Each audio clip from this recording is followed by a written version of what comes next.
جو کافر ماتحت تھے ان کے زمینوں پر، ان کے باغوں پر جو حاکم لوگ تھے بہانہ بنا کر قبضے کر لیے تھے. جسے اچھا باغ لگا اس پر قبضہ کر لیا. انہوں نے اعلان کیا کسی پر بھی ظلم ہوا ہو آ کر اپنا حق ثابت کرے، اس کا حق میں دلواؤں گا. اب وہ کافر آ کر دعویٰ کرتے جی میرا باغ فلانے امیر نے لے لیا ہے، گواہ پیش کرتا، وہ فیصلہ کرتے یہ باغ اس کو دے دو. اپنے خاندان کے خلاف فیصلے جتنی بھی ظلم کی ہوتے سب ظلموں کو ختم کیا اور سنتوں کو زندہ کیا. کافروں میں دعوت کو عام کیا. تو جس علاقے میں کافر زیادہ رہتے تھے اس علاقے کے حاکم نے خط لکھا. اس نے لکھا کہ یہاں اس علاقے میں اتنی کثرت سے کافر مسلمان ہو رہے ہیں، اندازہ یہ ہے شاید کوئی بھی کفر پر نہیں رہے گا.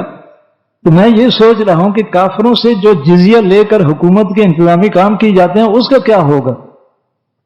وہ جزیہ تو ختم ہو جائے گا. جو کافر مسلمان ہو جائے اس سے جزیہ تو لے نہیں سکتے. اب جزیہ لے کر جو حکومت کے کام ہم چلاتے تھے وہ کیا کریں گے؟ یہ خط لکھا. انہوں نے جواب میں لکھا واہ کمنا تیرا ناس ہو، حضرت محمد صلی اللہ علیہ وسلم مال خزانے جمع کرنے کے لیے نہیں بھیجے گا، ہدایت کے لیے بھیجے گئے ہیں. تو میں تو چاہتا ہوں کہ سارے ملک میں کوئی کافر نہ رہے، سب مسلمان ہو جائیں، اور تم کافروں کو نوکر بنا کر ان سے جو کام کرواتے ہو وہ کام تم خود اپنے ہاتھوں سے کرو. تمہارے باپ دادے سارے گھروں کے کام خود کرتے تھے، یہ تو اسلام کی برکت سے تمہیں اللہ نے حکومتیں دے دی، کافروں کو تمہارا غلام بنا دی. کثرت سے کافر اسلام میں داخل ہوئے اور ہر جگہ سنت اعمال کو زندہ کیا. تو وہ برکتیں ان کے زمانے میں بھی شروع ہو گئی. کہتے ہیں کہ ان کے زمانے میں بھیڑیا بھی بکری کو نہیں مارتا تھا. یعنی انسان دوسری کو نقصان کیا پہنچا، جو درندے ہیں سنت اعمال کی برکتوں کا اثر یہاں تک پڑتا ہے کہ درندہ بھی کسی کے مال کا نقصان نہیں کرے گا.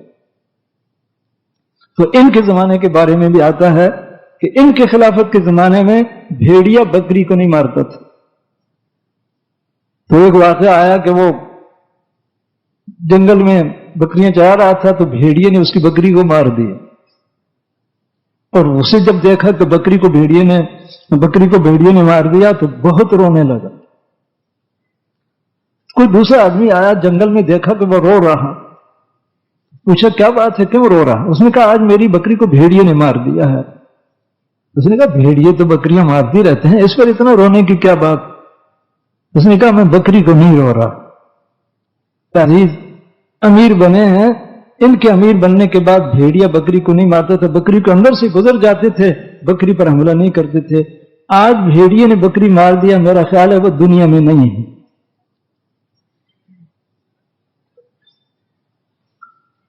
جب تحقیق کی گئی تو واقعی ان کا انتقال ہو چکا. ایک تو گھر بالکل خالی، کہتے ہیں جب انتقال ہوا بیٹے ان کے کئی تھے، چھوٹی عمر کے تھے. وزیر نے بھی کہا کہ آپ نے بیٹوں کے ساتھ جو کیا ایسا کسی نے بھی نہیں کیا.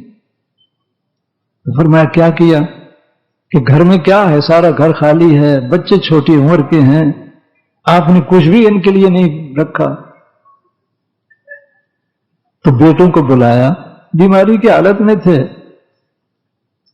تو بیٹوں سے کہا کہ بیٹو ایک تو یہ تھا کہ میں لوگوں پر ظلم کر کے تمہارے لیے مال سامان بہت سارا جمع کرتا اور دوزخ میں جاتا. تو میں دوزخ کا راستہ نہیں اختیار کیا. باقی تمہارا حق کسی دوسرے کو دیا نہیں، جو تمہارا حق بنتا تھا تمہیں دیتا رہا. اب اگر تم نیک ہوگے، اللہ یتولی الصالحین، اللہ نیکوں کا والی ہے. جس کا والی اللہ ہوگا اسے کوئی نقصان نہیں ہوگا. اور اگر نیک نہیں ہوگے تو پھر جو مصیبتیں تم پر آئیں مجھے کوئی پرواہ نہیں. اللہ کو راضی کرنے والے بنو گے تو تمہارے والی اللہ ہیں. وہ کہتے ہیں لیکن گھر نہیں بنایا، گھر کا سامان نہیں بنایا، سنتیں زندہ کی، کافروں میں دعوت کو عام کیا. تو جب انتقال ہو گیا تو جو گھر میں سامان تھا وہ تقسیم ہوا. تو ایک ایک بیٹے کے حصے میں اس زمانے کے 12 درہم، یعنی ہمارے چاندی کے روپے کے 3 روپے بنتے ہیں، 3 روپے ایک بیٹے کے حصے میں آئے تھے. گھر میں مال نہیں جمع کیا، گھر میں بھی سنت طریقہ یعنی جہاں تک بھی آتا ہے جب آخری حالت میں بیماری کی حالت تھی تو ان کے جو سالے تھے جنہوں نے بعد میں امیر المومنین بننا تھا، ان کے بعد وہ حال دیکھنے آئے تو کپڑے بہت میلے تھے. اندر جا کر بہن سے کہا کہ امیر المومنین بیمار ہیں اور لوگ ان کی بیمار پرسی کے لیے آ رہے ہیں اور کپڑے اتنے میلے ہیں، امیر المومنین کے کپڑے ایسے، ان کپڑوں کو صاف کرو. وہ چپ ہو گئی. دوسری دن پھر جب دیکھنے آئے تو وہی میلے کپڑے. پھر اندر جا کر بہن پر غصہ کیا کہ میں نے کل بھی تمہیں کہا تھا کہ کپڑے ان کے دھو دو، تو تم نے کپڑے نہیں دھوئے، لوگ دور دور سے آ رہے ہیں ایسے میلے کپڑے پہنے ہوئے ہیں. وہ بولی کہ کیا کروں کہ پہلے تو جب بھی کپڑے میلے ہوتے تھے تو گھر کی میری چادر لپیٹ لیتے تھے، میں وہ کپڑے دھو دیتی تھی، جب خشک ہوتے تھے پہن لیتے تھے. اب دوسرا کپڑا تو ہے نہیں، ان کو کیا پہنائیں اور کیسے اتاریں. یعنی آخری حالت میں بھی دوسرا کپڑے کا جوڑا گھر میں نہیں تھا. لیکن دنیا میں سنتیں زندہ کی، کافروں کو اسلام میں داخل ہونے کی دعوت کو عام کیا. اور یہاں تک کا ان کا اعلان تھا، ان کی زمانہ خلافت میں سارے ملک میں کوئی بھیک مانگنے والا نہیں ہوتا تھا.